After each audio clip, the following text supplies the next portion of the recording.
왜 기도가 어렵나라는 제목으로 하나님 말씀 증거하도록 하겠습니다. 믿음의 성장의 핵심이 기도입니다. 그건 다 인정하시죠? 믿음이 성장하려고 그러면 기도가 있어야 되고, 믿음이 성장한 사람은 다 기도가 있습니다. 그럼 다시 기도로 초점을 맞춘다 그러면, 기도 자체의 성장이 되기 위해서 필요한 게 뭐냐? 중보 기도입니다. 그러니까 중보 기도가 있지 않으면 기도가 절대 성장하지 못하고요. 기도가 성장해야 믿음도 성장하게 된다라는 것입니다. 그러면 중보 기도라는 게 무엇입니까? 한자를 한번 띄워줘 보세요. 중보, 버금 중, 사람이 자가 있죠. 그 다음에 지킬 보. 네, 됐습니다. 그러니까 사람 사이에서 같이 지켜준다 그런 거예요. 버금이니까 더불어서. 사람 사이에서 보호한다. 또는 하나님과 다른 사람 사이에서 중간에서 보호한다. 영어로는 인터세션인데 라틴 오리진이거든요. 라틴어에서 나온 건데 틈 사이로 들어간다 그런 뜻이 있어요. 틈 사이로. 그러니까 하나님과 사람 틈 사이로 들어가서 보호하고 간구하는 거. 그게 중보 기도라는 것입니다. 그런 의미에서 뭐 예수님이 중보 기도자죠. 예수님은 하나님과 우리 사이에 중보가 되시잖아요. 인터세션. 그죠? 그 사이에 들어가셔서 화해시키시고 우리를 건져 주신다. 작은 그리스도인인 우리 크리스찬들도 중보자가 돼야 되겠죠. 그러니까 사람 틈에 들어가야 됩니다. 틈에 들어가서 연결시켜주는 그런 역할을 감당해야 된다는 것입니다. 연결, 그게 은유라 그랬잖아요. 모든 거 그거 하자고 우리가 부르심 입은 거 아니겠습니까? 기도가 어렵다고 얘기를 합니다. 그래서 기도 어떤 분들은 5분도 기도하기 힘들다. 10분이 참 힘듭니다. 기도는 노동이다. 그런 얘기를 합니다. 왜 기도가 어렵죠? 중보 기도가 없어서 그렇습니다. 그러니까 중보 기도를 하면 기도가 쉬워지고 굉장히 길어지게 된다는 것입니다. 왜 그렇습니까? 중보는 끝이 없기 때문에 그래요. 여러분들 예를 들어서 어떤 사람을 원망하고 비판하라 그러면은 끝없이 할 수 있죠. 왜? 자꾸 보이잖아요. 그죠? 저것도 원망, 저것도 잘못이고 비난거리는 뭐 끝이 없습니다. 남 욕하고 그럴 때 보면은 뭐 2시간, 3시간 해도 끝이 없습니다. 또 나오잖아요. 그거 말고 또 있어. 그 원망과 비난거리를 기도로 바꾸면요. 중보 기도로 바꾸면 끝없이 기도할 수 있잖아요. 그래서 중보 기도자는, 그래서 기도는 무조건 중보 기도부터 해야 되는 겁니다. 내 기도가 아니라 뭐 처음엔 자기 기도로 시작할지 모르지만 곧장 중보로 넘어가면 기도가 깊어지고 커지고 넓어지게 된다는 것입니다. 그래서 건강한 교회를 보면 다 중보 기도가 강력한 교회들입니다. 우리 교회에서 가장 건강한 모임 그러면 우리 목요 환우 기도회, 중보 기도 모임이잖아요. 어제도 이제 보고 내용 보니까 엄청나게 중보 기도하고 또 우리가 다 풍성해지고 거기 하나님이 그게 엔진으로 사용하시는 것 같습니다. 팀 모임이 중보 모임이 돼야 됩니다. 틈 사이에 들어가서 기도하는 모임이 될 때 제일 강력할 수 있다는 거예요. 그 중보 기도는 어떻게 해야 되느냐? 훈련 받아야 됩니까? 아닙니다. 준비해야 됩니까? 아닙니다. 뭐 정교해야 됩니까? 그것도 아닙니다. 그냥 시작하십시오. 그냥 남을 위해서 기도하는 거예요. 문제를 놓고 기도하는 거예요. 그러다 보면은 시작이 중요한 거겠죠. 시작이 반이라 그러잖아요. 중보 기도부터 시작할 때 우리 인생이 바뀌고 믿음이 바뀌고 뭔가 이렇게 답답하고 한계를 느끼는 분들 중보 기도부터 풀기 시작하면 다 풀리게 된다는 것입니다. 여러분 현장에서 답답한 현장, 뭐 견딜 수 없는 현장 속에 보내셨잖아요. 왜요? 보이는 걸 놓고 원망 한탄하지 말고 기도하라는 거예요. 그죠? 중보 기도자를 우리를 부르셨다는 것입니다. 쓰임 받는 사람들 보면 다 중보 기도자 있잖아요. 느헤미야 보세요. 성문이 불탔다. 뭐 성전이 불탔다. 성벽이 불탔다. 답답하잖아요. 답이 없잖아요. 그런 한심한 놈들. 그러지 않고 기도부터 시작하잖아요. 그때부터 하나님께서 발걸음 인도하시고 동역자를 모으고 50일 만에 완성시키고 이거 말고도 뭐 한두 가지가 아니죠. 그러니까 중보 기도가 회복의 시작이라는 것입니다. 보이는 모든 것들을 원망의 대상이 아니라 기도의 대상으로 바꿀 수 있는 하나님의 종 되길 바랍니다. 두 번째, 중보 기도의 효과인데 우리는 결과에 너무 매달린 것 같습니다. 한마디로 얘기해서 중보 기도는 결과에 매달리기보다는 중보자를 변화시키는 것이 하나님의 더 큰 뜻일 수 있다는 거예요. 그러니까 기도할 때 결과를 응답이라고 그러잖아요. 응답 플러스 변화. 누구의 변화요? 우리 기도하는 사람을 변화시킨다는 것입니다. 그게 과정을 예정이라고 그랬잖아요. 과정에서 하나님이 일하시는 가장 큰 내용이 된다는 것입니다. 시대가 결과에만 매달립니다. 그래서 결과주의 그렇게 얘기를 하죠. 생산성 이런 걸 따집니다. 그래서 이런 질문을 해요. 목사님, 혼자서 30분 기도하는 것과 30명이 1분씩 기도하는 것 어느 게 더 효과적입니까? 나도 잘 모르겠어요. 그죠? 기도는 다수결은 아니죠. 그런데 제가 이거 쉽게 답을 내리기보다도 더 중요한 건 이건 질문에 함정이 있는 것 같아요. 이 질문의 함정이 무엇입니까? 목표가 결과잖아요. 기도는 왜 하죠? 결과를 얻기 위해서. 한마디로 해서 얻는 것에 초점을 맞추는 거 아니에요. 어떻게 하면 더 많이 얻을 수 있습니까? 근데 그거 질문 자체에 벌써 답이 있는 거 아니에요? 그 함정이죠. 기도를 누가 그렇게 정의를 내리래요? 그 자기 얘기죠. 그러니까 내가 무엇을 하여야 영생을 얻겠습니까? 그 얘기가 똑같은 거죠. 뭐 행위로 영생 받냐? 뭐 이런 거하고 똑같은 거죠. 자기 생각이에요. 자기가 문제 제기를 하고 답도 알고 있고 그 답을 얻기 위해서 뭐가 돼야 됩니까? 그 질문 자체가 틀렸으면은 다 틀린 거 아니겠어요? 그러니까 기도를 결과로만 생각하니까 문제가 된다는 것입니다. 속도가 아니라 방향이라 그러는 거죠. 그러니까 잘못된 걸 놓고 속도를 내면 뭐 할 거예요? 잘못된 거죠. 방향이죠. 그러니까 방향을 점검해야 된다라는 것입니다. 그러니까 결과주의에 얼마나 매몰되어 있는지 뭐 초등학교 이렇게 수업 시간에 선생님이 질문했을 때 얘기가 똑같았잖아요. 임진왜란 때 나라를 구한 영웅이 누굽니까? 할 때 애들이 그러잖아요. 죽었다. 이거 우리 상식적으로 이순신 장군이 나와야 되잖아요. 근데 애들은 결과주의에 매몰돼 있어가지고 그 사람이 끝을 보는 거야. 죽었다.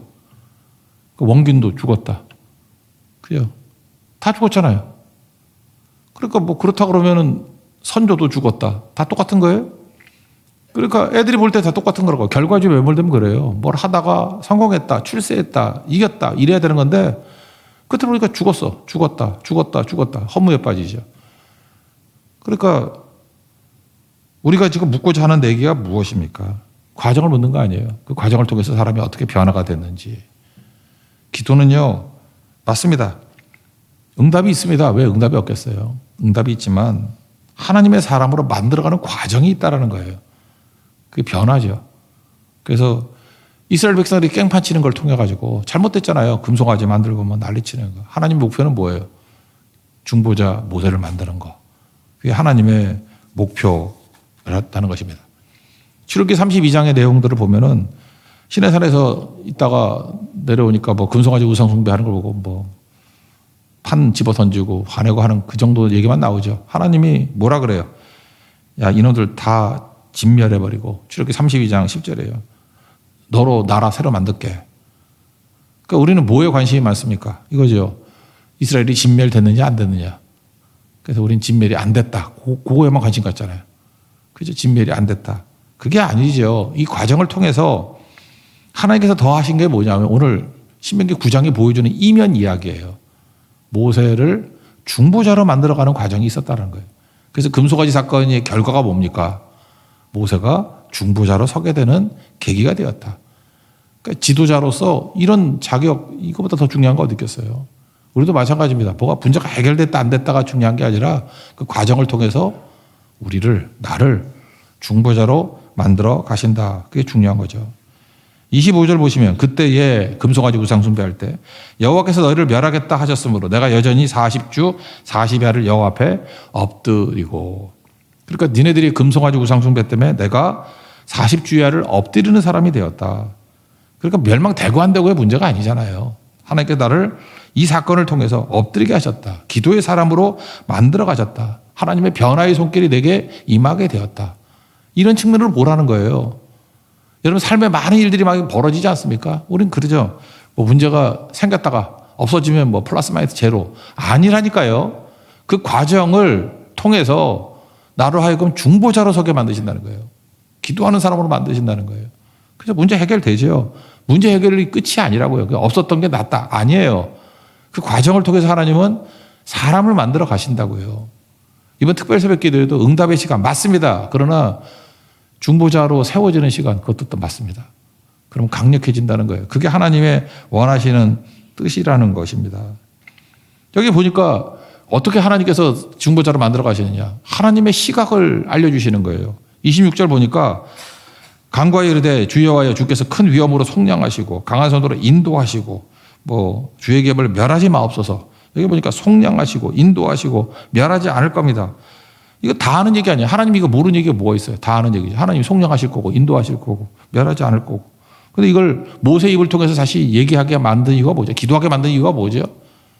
하나님이 몰라서 이거 기도하는 겁니까? 어떤 사람은 그런 얘기해요. 하나님 모든 거 다 알고 계시는데 왜 기도하게 만드냐고. 전지전능하신 하나님이 뭐 기도해야 하나? 기도 안 해도 우리 내용 다 아는데 왜 기도하게 만드시죠? 중보자가 되고 기도하는 걸 통해서 내가 하나님의 눈같이 보게, 하나님의 관점으로 보게, 하나님의 시각으로 보게, 하나님의 눈이 열리게 만들기 위한 것이라는 겁니다. 그래서 여러분 기도하지 않으면 영적 맹인입니다. 안 보여요. 근데 기도할 때 하나님의 눈이 열리는 거예요. 하나님의 관점이 열리고 하나님의 시각이 열리고. 여기 보세요. 그 이전까지는 모세의 생각은 뭐였어요? 우리 같으면 기도 안 하면 비교한다고. 나는 옳고 너는 틀렸다. 기도 안 하면 모세는 어차피 금우상 숭배 안 했잖아요.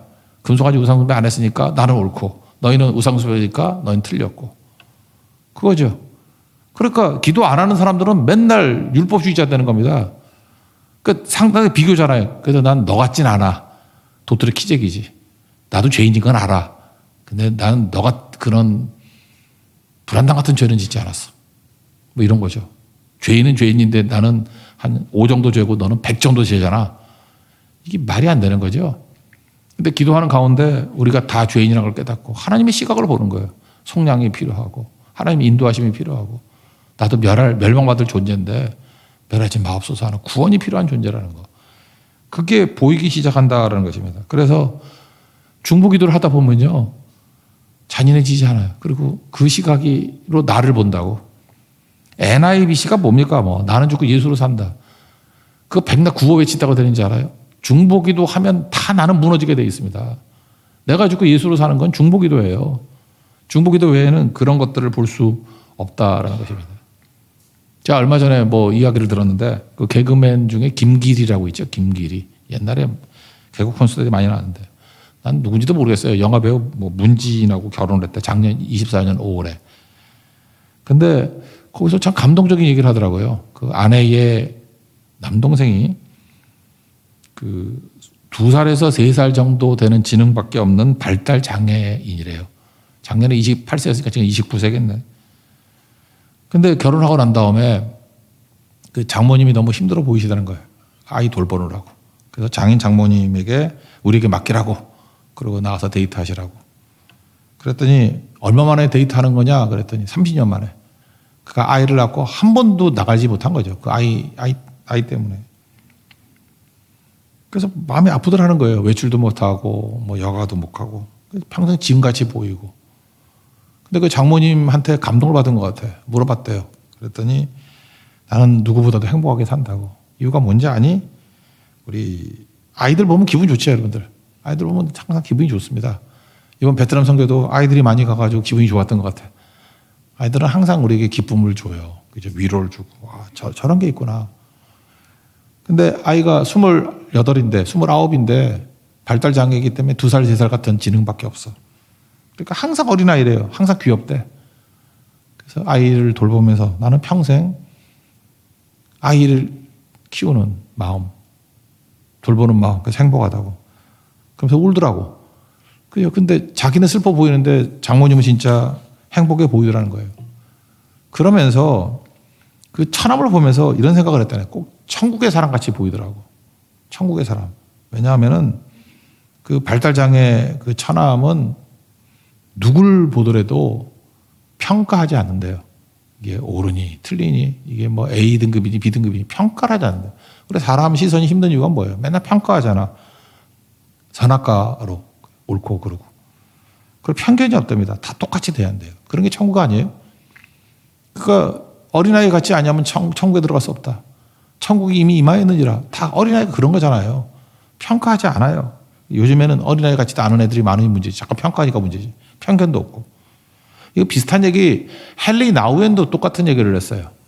헨리 나우엔이 그 짤막한 책을 하나 썼거든요. 되게 얇아요. 아담이에요. 아담과 하와의 아담이 아니라 그 토론토의 데이브레이크 라르시 공동체에 갔더니 그 발달 장애인들이 거기 있는데 아니에요. 그 중에 하나가 아담이야. 걔 이름이. 아담을 통해서 자기가 변화되는 모습을 보는 거라고.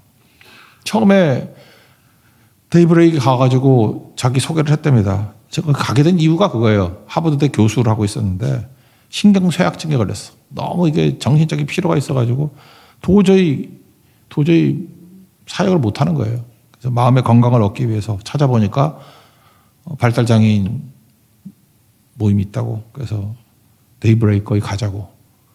가자마자 자기를 소개했답니다. 아이들 앞에서. 나는 하버드 교수 출신이라고. 인기 있는 교수 출신이라고. 애들이 멍하고 쳐다보더래요. 하버드가 뭐야? 교수가 뭐야? 그래서 그랬대요. 세계에서 공부 제일 잘하는 애들이 모이는 학교라고 그랬더니 공부가 뭐야? 하나도 안 통하더래요. 천국 갔을 때 우리가 그래요. 여러분 천국 갔을 때 나 하버드 교수고 인기 있던 교수야. 아마 천국에서 그럴걸? 하버드가 뭐야? 교수가 뭐야? 인기가 뭐야? 공부가 뭐야? 그런 걸로 평가받는 게 아니거든요. 헬리나 오웬이 거기서 그런 얘기예요. 내가 그들을 볼 때 하나님이 인간을 대하는 방식으로 나를 대하더라. 나 천국을 봤다고. 내 마음의 힘든 방황이 여기서 끝날 것 같다. 그렇게 써 있어요. 그래서 아담이라는 책이 뭐 읽어보면 내용도 없어요, 별로. 근데 그런 과정을 통해서 자기의 힘든 방황이 끝나는 모습을 보게 돼요. 남 시선을 의식하고 자기 자존심 이런 거 뭐 아니거든요. 병든 거지. 이게 회복이에요, 회복. 그러니까 하나님의 마음과 하나님의 시각을 회복하는 거죠. 제가 볼 때 모세가 이 과정을 겪었다고 생각합니다. 사람들 그거 아니고 하나님이 보시는 시각이 저거구나. 다 똑같은 속량이 필요한 존재고 하나님 인도가 필요한 맹인이고 우리는 진멸당한 존재인데 구원이 필요한 존재고 불쌍히 여겨 주옵소서. 그거 깨달은 거죠. 김기리 씨가 그런 얘기를 합니다. 그 발달장애이니까 근데 그 말은 잘한대. 사랑해. 그냥 누나한테도 누나 사랑해. 뭐 형 사랑해. 사랑해. 자기가 평생 들었던 사랑해라는 말을 1년 사이에 더 많이 들었대. 근데 마음이 이상하게 들어요. 진심이 느껴지고 변화되기 시작하더라. 이 과정이 뭡니까? 이게 중보기도 과정하고 똑같은 거예요. 하나님께서 하나님의 시각으로 만나게 만드는 거죠. 그래서 우리 중보기도는 순수해지라고 노력할 것도 없습니다. 기도하면은 하나님 마음과 하나님의 시선 이런 거 다 갖게 된다는 거예요. 그래서 27절 보니까 아브라함, 이삭, 야곱을 생각하사 이 백성의 완악함과 악과 죄를 보지 마옵소서. 이제는 판단하고 정죄하는 마음에서 하나님 마음이 생기잖아요.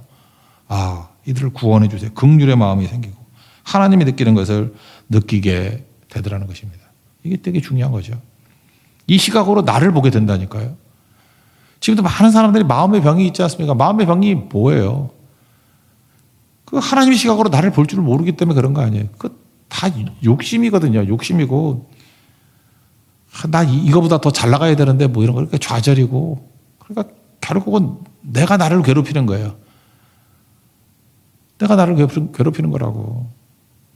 어떤 장애인은 장애를 입었던 분인데 뭐 거기 그분 얘기 중에 뭐 박위라는 사람이 있어요. 박위가 누군지 모르는데 사고를 입어서 너무 감사하더래. 감사하는 내용이 뭐냐 하면은 자기 힘으로 화장실 가고 자기 힘으로 처음으로 카페 가서 커피 한잔 마시고 그게 너무 감사하다고. 우리 인생 가운데 뭐 여기 계신 분 다 감사하네. 새벽에 그것도 자기 발로 새벽에도 나올 정도니. 그러니까 이것만 해도 우리 뭐 감사가 넘쳐야 될 거 아닙니까? 근데 실제로 감사가 넘치지도 않잖아요. 부욕이 있고 아픔이 있고 눈 때문에 눈 하나님의 눈으로 바라보면은 다 감사죠. 감사고 능력이 되는 거고. 어떤 분은 이렇게 산만함이 있대요. 산만함. 집중 잘 못하고. 그럼 맨날 얘기해가지고 무슨 집중 못하는 건 무슨 병이라 그러고 하여튼 뭐든지 다 갖다가 병이라 갖다 붙이지 말아요. 그래 맞아요. 그래 다 병이야. 다 병자들이야. 병 없는 사람이 누가 있어. 근데 산만함이 갑자기 감사가 되더라는 거예요. 이유가 뭐냐? 자기는 너무너무 산만해가지고 우울증이 안 생긴대. 왜? 우울도 집중이 돼야지 우울이 되잖아요. 그러니까 우울이 집중이 안 된대. 그러니까 산만한 애들은 절대 우울증 안 걸려. 내가 보니까 똑똑한 사람이 우울증 걸려요. 똑똑한 사람들이. 내가 이렇게 목사님들 가운데도 우울증 걸린 분 보면은 되게 똑똑한 분들이야. 그러니까 우울을 잊지를 못해. 집중력이 너무 뛰어난 거야. 집중 못하는 그 뻥카들은 우울증 안 걸려. 그래도 한 며칠은 집중해야지 우울증에 빠지지. 뭐 그런 분들 있잖아요. 뭐 이렇게 기분 나쁘다가도 막 부부싸움하고 난 다음에 깨고 나면은 또 다 잊어버린 사람 있잖아. 그래서 알려줘야 되잖아. 어제 우리 싸웠어. 다 잊어버려. 되게 산만하죠. 근데 그게 감사가 될 수도 있잖아요. 그러잖아요. 나는 우울에 집중 못하고. 그래서 여러분들 우울증에 빠지고 그런 분들 보면은 너 똑똑해서 그래. 그렇게 얘기해 주세요. 하나님 앞에 기도해라고. 멍청하게 해달라고. 그 다르잖아요, 사람이. 하나님 시각이거든요. 하나님이 왜 여러분들 왜 적당하게 그렇게 만든지 아십니까? 너무 똑똑해지면 우리 전교인이 다 우울증에 걸려. 그거 하나 그냥 묵상하고 계속 집중하고 하다 보면 성격 좋다는 게 뭐예요? 적당히 바보같이 사는 거예요. 자고 나면 다 잊어버리고 또 가고. 어떤 사람이 나쁜 소리 한 거를 10년 동안 잊지 않고 기록해놓고 기억하고 그러니 우울증이 안 걸려? 그죠? 이렇게. 그래서 여러분들 산만해지게 해달라고 기도하는 것도 중요할 것 같아요. 하나님께 내가 이미 주신 게 좋은 거거든. 그런 겁니다. 중보기도 하다 보니까 예수님 닮아가요. NIBC, 내가 죽고 예수로 사는 거. 그런 거죠. 28절, 29절. 이걸 한번 다 같이 읽어봅시다. 시작.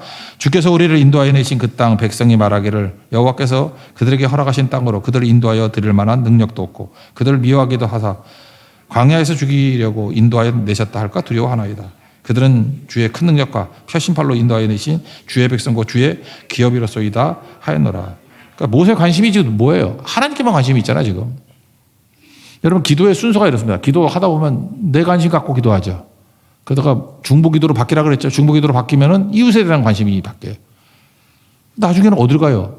하나님 명예가 있잖아요. 하나님이 인도하셨는데 하나님 이름에 먹칠하는 거 아닙니까? 그렇게 기도하잖아요. 하나님의 영광을 위하여. 그 중보기도 하다 보면요. 동심원이 그러죠. 나로부터 시작해서 이웃으로, 이웃에서 하나님으로. 이게 뭐예요? 커지는 거잖아요. 커지는 거죠. 그러니까 우리는 기도를 안 하면서 하나 머릿속으로 나는 지워야 돼. 나는 지워야 돼. 그게 무슨 뭐 불교에서 말하는 득도하러 간 거지. 그게 수양하러 간 거지. 그게 변화가 아니에요. 변화는 저절로 되는 거라니까. 어떻게 저절로 돼요? 중보기도만 해보세요. 그럼 나로부터 벗어나게 되고 나중에 하나님의 영광, 하나님의 눈이 열리니까 하나님의 영광이 보이기 시작한다라는 것입니다. 마태복음 6장 33절 너희는 먼저 그의 나라와 그의 의를 구하라. 그리하면 이 모든 것을 너희에게 더하시리라. 여기 어떻게 여기까지 가죠? 중보기도 하면 가요. 중보기도 하면 여기까지 갈 수 있다라는 것입니다. 스데반을 보십시오. 스데반 죽기 직전 돌멩이 맞아 죽어갈 때 보면 예수님하고 거의 비슷한 기도하죠. 사도행전 7장 59절 보니까 돌로 스데반을 치니 우리 예수 기도하고 거의 비슷한 기도 하잖아요. 주 예수여 내 영혼을 받으시옵소서. 주 예수여 나를 불쌍히 여겨 주옵소서. 똑같은 기도 아니에요? 무릎을 꿇고 크게 불러 마지막에 이런 기도해요. 주여 이 죄를 그들에게 돌리지 마옵소서. 예수님하고 똑같이 기도하잖아요. 여러분 죽기 전에 이거 그냥 별 생각 없이 막 튀어나온 애드립 기도가 아니에요. 이거 애드립으로 생각하면 안 된다고. 이거 즉흥으로 기도한 거 아니에요. 아마도 스데반은 계속해서 중보기도했을 거라고. 그냥 중보기도의 삶, 중보기도의 삶. 그러니까 나를 벗어나서 이웃을 향해서 기도하고 중보기도 하다 보니까 하나님 영광을 구하고 중보기도 하다 보니까 마지막도 예수님이 중보기도자잖아요. 중보자잖아요. 중보자 예수님. 중보자로 죽잖아요. 이거 애드립 아니라고요. 중보의 삶에서 나온 거라고. 가장 예수님 닮은 죽음이잖아요. 가장 예수님 닮은 삶이잖아요. 예수 닮기를 원한다고요. 찬송만 부르지 말고 중보기도 하면 예수님 닮은 자가 된다는 것입니다. 일단 스데반이 변화된 거 아시죠? 천사의 얼굴. 우리는 뭐 갈비 먹으면서도 천사 얼굴이 잘 안 되는데 돌멩이 맞아 죽으면서도 천사 얼굴이 되잖아요. 변화됐다는 얘기 아니에요. 그리고 그의 기도가 응답이 됐죠. 응답도 있고 변화도 있고 동시에 다 이루어지는 거예요. 그 기도를 들었던 사람 중에 사울이 있었죠. 청년 사울. 나중에 위대한 전도자 바울이 되잖아요. 스데반의 기도 응답됐죠. 응답도 돼요. 그리고 스데반 자체가 중보자가 되잖아요. 큰 힘을 내잖아요. 오늘 이 전반적인 말씀 다 놓고 모세를 하나님께서 어려운 상황 속에서 중보자로 세우시고 스데반을 중보자로 세우시고 그게 뭐예요? 환경을 통해 가지고 내가 중보자가 되기를 원하시는 거예요. 여러분 이번 특별 새벽기도의 총 목표가 내가 중보자가 되기를 원합니다. 중보기도의 사람이 되기를 원합니다. 우리 한 사람 한 사람이 그런 모습으로 변화가 되면 교회는 사도행전의 변화 역사를 체험하게 될 것이고 하나님의 시각과 하나님의 일하심을 회복하는 능력의 교회가 될 것입니다. 그 축복을 누리는 믿음의 종 되기를 축원합니다. 자리에서 일어나겠습니다. 예수 기도 처장하겠습니다.